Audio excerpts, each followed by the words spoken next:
Looks like the Power Rangers fan film is back. What are my thoughts on it? I think visually it looks fantastic. It looks like they had a really good budget for that, and if they didn't, then that's a big compliment because they really made it look really good. Mighty Morphin was the first season I saw, so I guess that was as much my childhood as anyone else's, but for me, the next logical step with a Power Ranger film isn't like some violent, bloody, dark and gritty thing. I don't know why that is what people seem to want when they grow up. It's like, okay, I love this show as a kid, now I want to see the Rangers using machine guns and stabbing people with knives, because I'm older now, and that was my childhood. That connection didn't happen for me. I like Power Rangers the way it is, and I like when they do things that are a little more adult-friendly, but not like what we were seeing here. And I believe this film was actually more supposed to be satire. I don't know if it reads that way. I don't know if parody is quite the right word, but I don't think it was meant to be taken seriously either.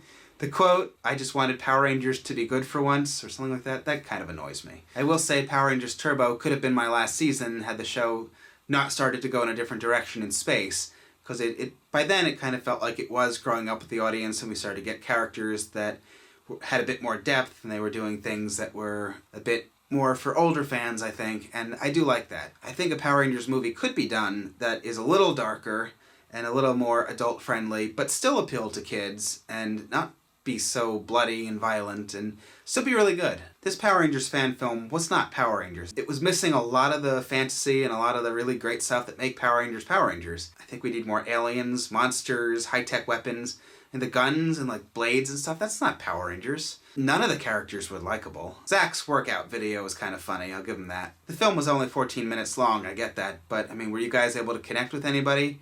I shouldn't even use that as an excuse, because you can actually feel for a character in that amount of time or less if the story is told well. But I don't know, do we really need to see the Power Rangers doing drugs? I think there have been a lot of movies that have been done really well that have taken something that has been a cartoon or a comic book or a campy live-action show that has become darker or more teen or adult-friendly. And then it kind of annoyed me, too, that there was the scene that had nudity, and that was the not-safe-for-work version that got pulled first.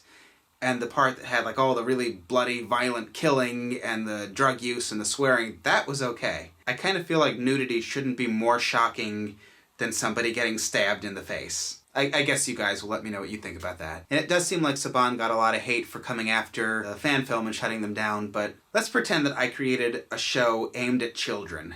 My show is still on the air, and in another year I have a film coming out, also for children, and then somebody does a fan film that looks very professional, like it could be a trailer or something that could have come from my company for children.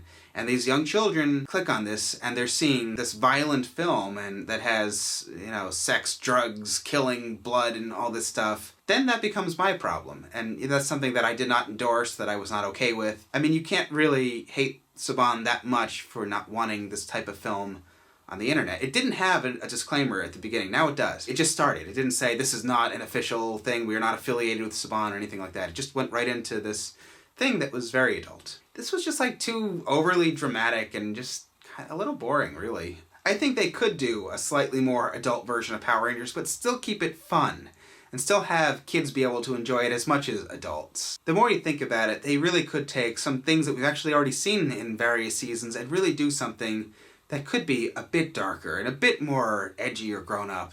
But, I mean, this was just kind of, I think, for shock value, for just, you know, how violent can this be? And I think that was kind of the point of this film. Time Force really did some great stuff with Rancic. Power Rangers in Space did such a great job at the end of the season where when the villains started dying, you were kind of upset about it. You kind of wanted to cry a little bit. I didn't want Ecliptor to die. Dark Honda had to go, though. It was even sad to see Goldar go, just because, you know, we all love Goldar, right? The film that I saw wasn't really for me. It wasn't really my thing. It really was missing nearly everything that I liked about Power Rangers. If you took away the names and the diamonds from the chests, it wasn't Power Rangers, it was just something else. And it's tempting to say, since it was so not Power Rangers, why not just make your own original thing that you can monetize and get paid for? But it wouldn't have gotten, like 12 million views on the first day? That was great publicity for the guy that did the short film, because it was Power Rangers in this setting. I don't know, maybe if they had some more aliens, or maybe if they were able to make you sort of care about one of the characters and then something happened to the character, or Alright, I guess you guys will let me know what you think. My card's flashing at me, so I better wrap this up. Thank you guys for watching. Please subscribe if you haven't. I'll be back soon with more good videos. Check out some of our recent videos, and good night.